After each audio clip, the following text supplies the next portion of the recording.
Hola Luis, Hola, ¿qué tal? un gusto. La verdad que Para mí es un gusto que me hayas invitado, te lo tengo un agradezco costado mucho. cholulo, así que estoy emocionado. En la charla previa contabas que sos de acá cerca, de Dock Sud, Sí, con lo cual conoces bien el sur de la provincia, el sur de la capital. sí, ¿Y bueno. cómo fueron aquellos años tuyos de niño, de adolescente? ¿Y cómo terminaste en lo que sos?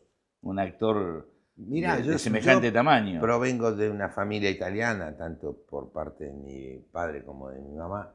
Este, ellos eran de la isla Maciel, yo me crié, nací y me crié en el Dock Sur. Fui a la escuela primaria al centro, en Reconquista y Corrientes, en la escuela de Catedral al Norte, José Manuel Estrada, porque mi papá trabajaba ahí, entonces me llevaba y me traía. Y el Dock Sur era un barrio obrero, un verdadero crisol de razas. Estaban, no sé qué cantidad había de colectividades en Dock Sur. Muchos conventillos que yo conocí, no por fotografía, sino en No te vivo. lo contaron. No me lo contaron. Y tuve una infancia feliz.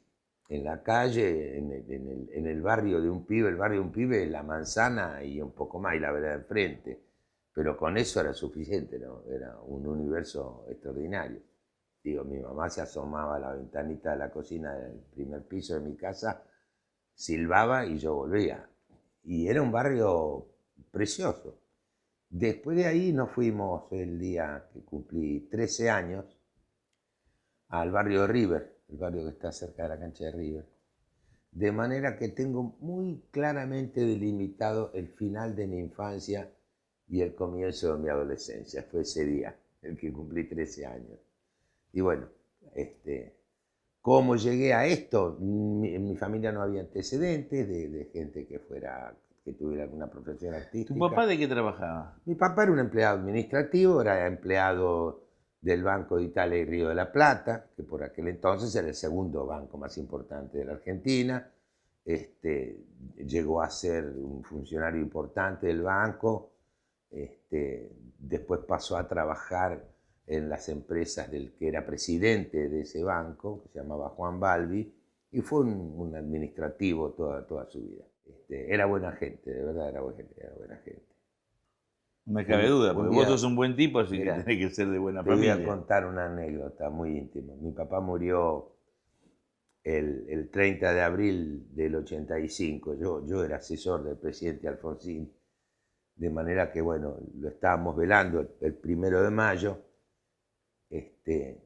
y estaba una de mis sobrinas con mi mamá, a la que llamaban Gioia, Gioia en italiano quiere decir alegría. Y de repente, bueno, una gentileza del presidente, llega una corona que dice Presidencia de la República. Y entonces mi sobrino dice, mira, yo ya, el presidente mandó una corona. Y ella dijo, sí, don Pepe se lo merecía. Más allá de cualquier otra especulación, ¿no? Y es verdad, se lo merecía. No me cabe duda. Y con Don Pepe y con tu mamá, vos decís que no estaba el tema del No, arte, o sí estaría, pero no como vocación. ¿Vos cómo llegás llego porque a la actuación? yo escuchaba mucha radio, hasta el día de hoy. Yo de pibe vivía pendiente de la radio con sus teleteatros y la música, muy aficionado, muy aficionado. Y además en el Dock Sur había dos cines, el Eden y el Select. El Select prácticamente daban casi siempre cine argentino. Y yo iba mucho al cine y yo, qué sé, quería ser Pepe Arias, me gustaba Sandrini, me gustaban los actores argentinos. Más allá de que también los escuchaba por radio y siempre me gustó. Bueno, hice la primaria, hice la secundaria y me empezó a interesar eso, pero dije yo para trabajar de esto, yo tenía la pretensión de hacerlo y de vivir del trabajo este. O sea, además de la vocación, querías Sí, profesionalizarte. sí, me parecía que era lógico, pero para eso te tenía que preparar. Y en el secundario, el Colegio Roca de Belgrano, un compañero que estudiaba trompeta me dijo, che, yo voy a un lugar que se llama Conservatorio Nacional de Música y Arte Escénico. Me parece que ahí enseñan a ser actor. Y ahí me fui a, a Callao y Las Heras. ¿Qué tenías? 17, 18 años. 17, estaba por terminar el secundario. Y averigüé si había examen de ingreso, efectivamente había examen de ingreso, y entré ahí. La suerte quiso que yo pudiera ir ahí y me formaron éticamente, profesionalmente, me despertaron la imaginación.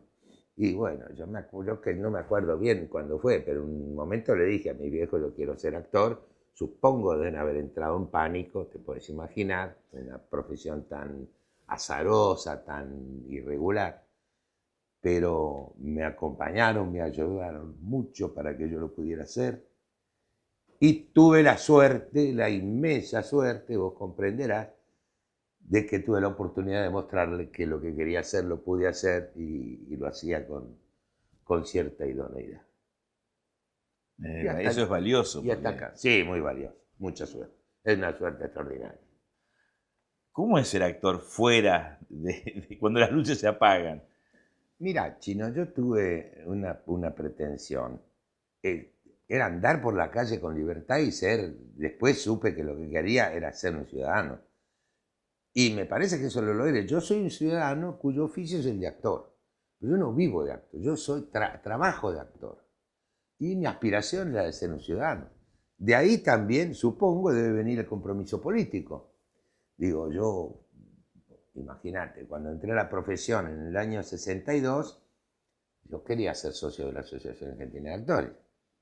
Por aquel entonces tenías un periodo de 2 años, como, digamos, no sé cómo se llamaba, así administrado, que en esos 2 años tenías que hacer algunos aportes para que te dieran el carné de cuero, que era el de... Y así fue. Y en el 62 presenté mi solicitud de socio, al 64 me dieron el carné definitivo. Y ahí me interesé por los compañeros, que eran compañeros que trabajaban, los dirigentes, eran dirigentes ad honorem en el periodo de 2 años.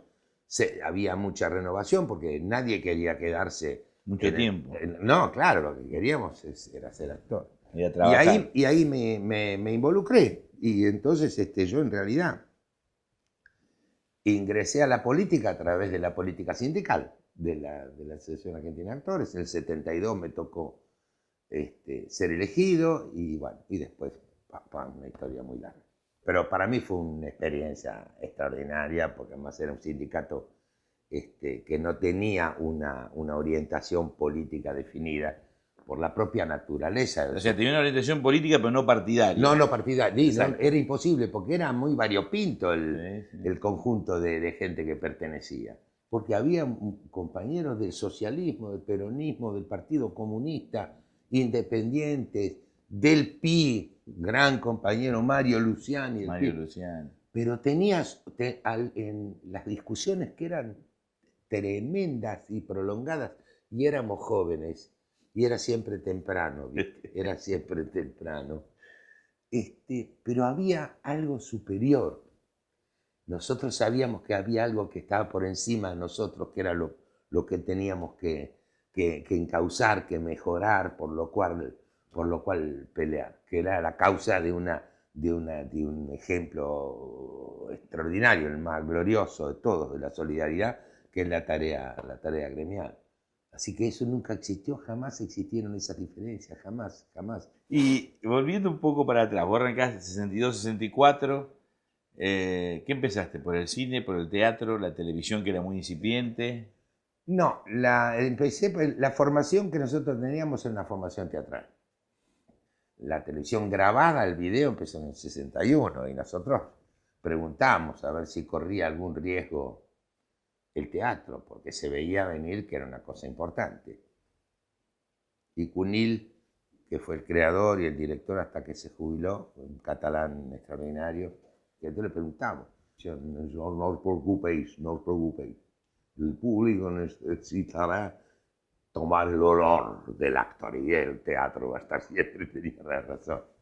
Pero la formación era teatral. Y si podíamos ligar un bolo en la televisión, mejor. Y si llegabas a hacer algo en ¿Y cuál fue el primer programa de televisión que vos tuviste un determinado protagonismo?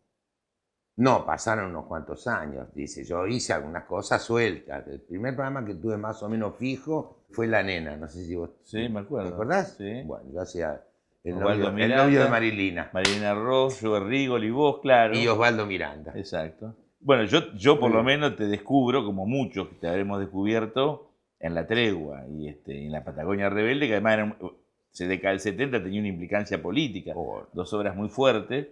La Tregua parece Se hizo una una atrás, ¿vos sabés que se filmó una atrás de atrás? otra. Sí, se filmó entre enero y los primeros días de marzo. La Patagonia se empezó a filmar en el sur y se terminó en los estudios Baire, en Don Torcuato.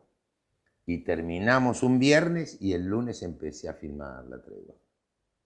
Todos en el 74. Y fueron dos películas importantes. Digo, porque La Tregua, que parecía más costumbrista, con un texto de Benedetti, tenía una cosa en el fondo, por lo menos yo lo sentía así, tenía que ver con un mundo que estaba cambiando, con la política. Claro.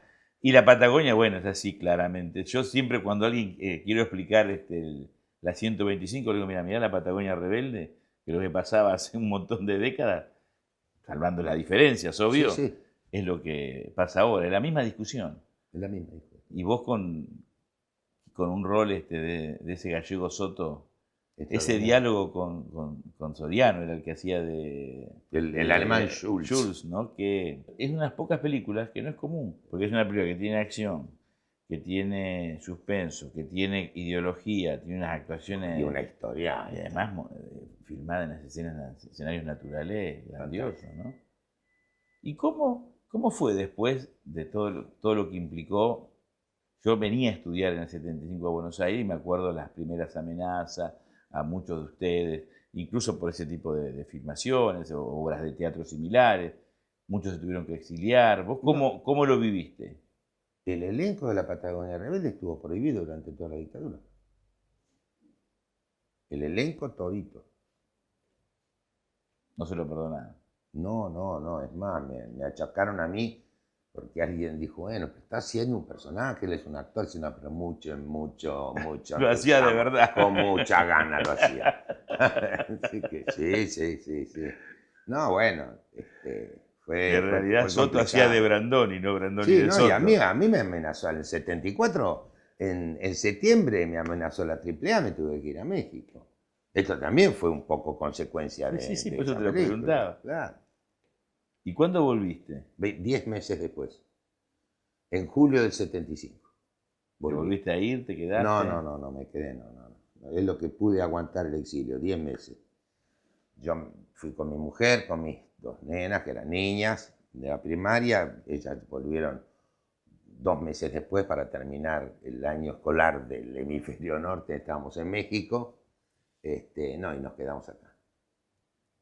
¿Y cómo fue vivir esos años? Y fue difícil porque estaba la prohibición, eso sí que era prohibición, no había notas en los diarios, no había televisión, no había cine, no había radio, las radios estaban en poder del Estado. Fue difícil y nos ganamos la vida con varios compañeros que estaban en la misma situación, haciendo teatro en forma privada, los que se animaban a contratarnos o a llevarnos a sus teatros. Y así lo hicimos. Pero siempre la vida te da la posibilidad de que cuando no te da desquite te enseña algo. Y eso a mí me enseñó una cosa muy valiosa, sobre todo para un actor que siempre es tan azarosa la profesión. Le perdí el miedo. Perdí el miedo a no estar en televisión, a no estar en las revistas. Hubo diarios como La Nueva Provincia que no publicaban ni avisos pagos. Y ese es un capital que guardo, que atesoro mucho, el no tener miedo de que, bueno, se limita una parte del trabajo u otra. Ese miedo lo perdí hace mucho y por suerte no lo encontré más. Eso es bueno. ¿Y cómo llegás al radicalismo, sobre todo a Alfonsín? A través de eso, a mí me interesaba mucho la política, pero no tenía una pertenencia, una afiliación partidaria. Pero bueno, estuve muy involucrado con la política, como te digo, porque A mí me eligieron en el 72. En el 74, antes de las nuevas elecciones, me vino la amenaza. Y los compañeros me dijeron, mira, andate porque no funciona ni la asociación de actores ni podés trabajar. Así que me tuve que ir. Dije, bueno, pero a mí me gustaría, si a la asamblea, al movimiento Lista Blanca, me eligen como candidato, yo agarro viaje. Y me eligieron como candidato. En octubre del 74, yo ya estaba en el exilio y gané desde el exilio. Y se me terminaba el periodo en el 76. Y en el 76 me agarró el golpe. ¿Cómo llegué al radicalismo? Porque un día saliendo, en el 80 era, en la vereda de San Martín había un kiosco de diarios. Y después un librito que decía La Cuestión Argentina. Y me lo compré. Y me fui a unos días de vacaciones antes de ir a Mar del Plata. Y leí esto y dije, este señor piensa muy parecido a mí, tiene la virtud de poder decirlo con mejor que lo entienda todo el mundo, porque me pasaba por las tripas muchas cosas. Y ahí traté de relacionarme, en fin, me pareció que era muy atractivo, lo empecé a seguir. Y después tuve la suerte, a través de una compañera, Olga Ver, de conocerlo personalmente. Por entonces, en el 82, Alfonsín hacía campaña a domicilio. Había un grupo de amigos, él iba con algún amigo que habla de economía. En el 82 estaba vedada la actividad política. Y lo conocí ahí, después lo invité yo a mi vez a mi casa con un grupo de amigos, y así se inició mi relación con este hombre que le agradezco a la vida haber tenido la posibilidad de conocerlo, de trabajar, de colaborar en lo que pude con él hasta el fin de sus días. Yo era muy antialfonsinista, no sabés lo antialfonsinista que era. Yo era del Partido Intransigente. Creo que era un peronista culposo, por eso entré al Partido Intransigente y después me hice peronista. Tenía mucha bronca con Alfonsín. Y con el tiempo, cuando veo todo lo que le van haciendo para echarlo, y cuando se da el golpe financiero, pues el primer golpe financiero que se da en América Latina es contra Alfonsín. Y los grupos económicos, y en sus propias memorias Alfonsín describe el rol de Mañeto, cuando le dice su tiempo está agotado. Yo lo revaloricé mucho. Y como me acuerdo que muchos compañeros radicales que eran alfonsinistas, en el 89 lo cuestionaban. Y yo lo defendía. Digo, pero si vos sos, ¿qué tiene que ver que soy? Yo soy del Partido Intransigente, después pasé al peronismo. Pero creo que, y me alegra mucho que con el tiempo la figura de Raúl Alfonsín hoy sea reconocida por todos. Sí. Por supuesto que puede haber errores, pero con la biblioteca del lunes es fácil analizar la gestión. No, pero no recuerda el discurso en la Casa Blanca, la actitud en la sociedad rural, cuando le contestó a ese obispo, todos los planteos que ha tenido son planteos que tienen que ver con la mejor historia de Perón, de Irigoyen, la mejor historia. Y que yo también vinculo con mucho de lo que hizo Néstor y Cristina. En realidad es diferente. El tema es que Argentina y el mundo ha cambiado tanto que a veces es difícil comparar esos momentos. Pero me gratifica que hoy se lo reconozca y se lo valore, porque es bueno que valoremos, que podamos corregirnos, podamos rectificarnos, y darnos cuenta que había enojos que eran... Pero porque además necesitamos... más pavadas como... Necesitamos algunos modelos para los niños, los jóvenes. Nosotros nos inducían en la escuela primaria a tener respeto por una cantidad de personajes que hicieron la historia del país. Necesitamos que no sean tan lejanos en la historia, que un día la Argentina tuvo un hombre valioso que respeta a todo el mundo, como dijo, de acuerdo, don Antonio Cafiero en su entierro. Dijo, no se equivoquen, Alfonsín no es de ustedes, es de todos. Y la verdad que tenía razón, ¿no? Tenía razón. Y simultáneamente a la política, yo llegaba a mi casa y veía Buscavidas. Ahí fue, y a mí me parecía espectacular. Después hubo una película que hiciste parecida a Buscavidas. Se llamó El Verso, de un vendedor ambulante. Sí. Pero muy linda. Sí. Y después, bueno, Made in Lanús, digo, cosas que nos marcaban. Made in Lanús, creo yo, es el único testimonio para el teatro y para el cine después que nos habla de la transición democrática, de qué pasaba, cómo estaba el país en ese momento, con recuperación, con heridas abiertas, con con ilusiones, con desilusiones. Era una conmoción en el teatro, te digo, Chino, una cosa, era descomunal lo que pasaba en el teatro. Vos dijiste hoy Sandrini. Sí, Sandrini era un actor que te podía hacer reír, sí, te podía hacer pensar o te podía hacer llorar. por supuesto. Y vos tenés mucho de eso. Uno recuerda al cuñado, recuerda a la nena, y sos un gran actor de comedia. Y uno recuerda a La Tregua, La Patagonia, o Made in Lanús. No es común actores tan... Bueno, los grandes actores son versátiles, pero que lo hagan, que uno les crea y que lo hagan distinto. Yo hace poco te fui a ver a esta gran obra de teatro que estás haciendo, Parque Les Ama. Y quedé conmovido. ¿Eso qué es talento, es compromiso, es oficio o sos así porque tenés la suerte de... No, bueno, pero tengo, no, 52 años de profesión me tienen que haber enseñado algo. Sí, es oficio, es un poco todo, es poder de observación, y además porque es la materia que te da el guión, esa posibilidad de jugar con la emoción y de jugar con el humor que tiene mucho. Vos decías fuera de cámara algo que es obvio y no lo tenía tan en cuenta. Cuando se estrena una película se estrenan 50, 80, 100, hay tanques que hasta en 150 Sí, salas. sí. Y la obra de teatro, como decís vos, está en un teatro. Y se hace de a una vez. Exacto. Esa es la naturaleza artesanal que tiene el teatro, que se hace igual que hace 4 o 5 mil años. ¿Y qué es lo que más te gusta? Vos tuvieras que elegir. El teatro. ¿Sabés por qué? Porque en la televisión vos lo grabaste y se quedó muy bien, después lo editan y un día sale al aire. Pero en realidad vos no sabés qué es lo que pasa con el público. Después te enterás cuando salís a la calle, o te cuenta algún amigo o alguien te llama por teléfono. En el único lugar donde vos sabés qué pasa con tu trabajo es en el teatro. No hay intermediarios, no hay postergación.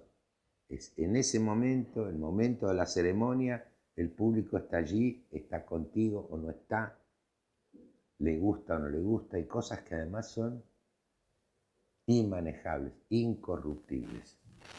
El aplauso no hay manera de arreglarlo. Y eso es lo que nos da a nosotros la idea si el espectáculo gusta o no gusta. No puedo no preguntarte, Luis, porque te hace un hombre preocupado por la Argentina, un político. Estamos en momento de elecciones. ¿Qué te parece que hay que conservar? ¿Qué te parece que hay que cambiar? Me parece que hay que recuperar algunas cosas. Hay problemas económicos,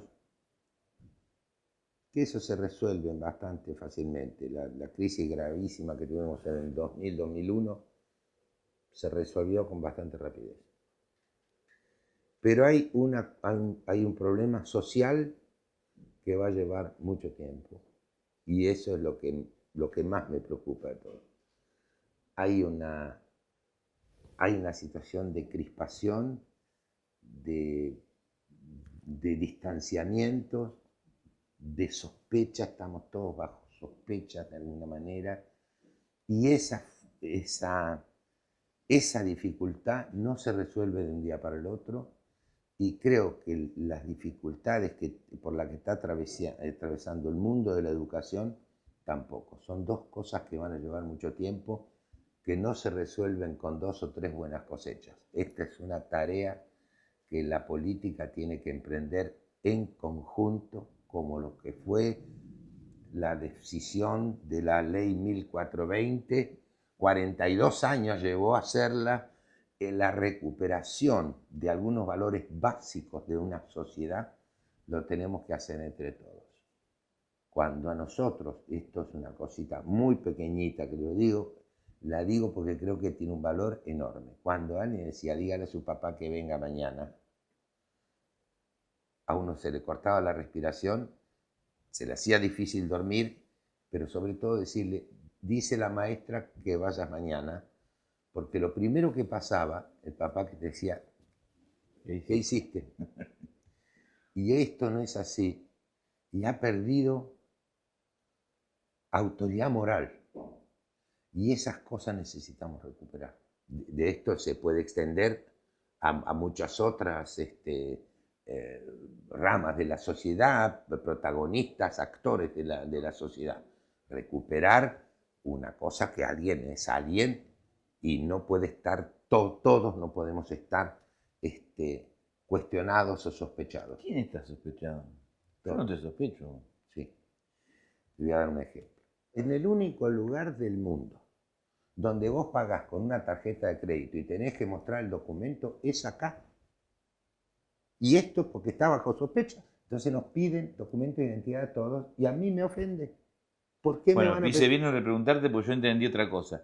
Es verdad, bueno, coincido. Vos lo que querés, yo creo que no hay que volver para atrás. Mi papá me decía, todo tiempo pasado fue mejor. No. Yo no hay creo que eso. Por eso dije yo, hay que recuperar. No dije que vos lo hayas dicho, yo lo digo. Uno tiene tendencia a esas cosas. Pero sí creo que tenemos que recrear valores como trabajo, solidaridad, familia, valores. En eso coincido plenamente. Recuperar. Y eso es un fenómeno de la sociedad para que la política sea un emergente de eso. Y si la política es una realidad de la sociedad, que entre todos lo cambiemos. Coincido. Coincido.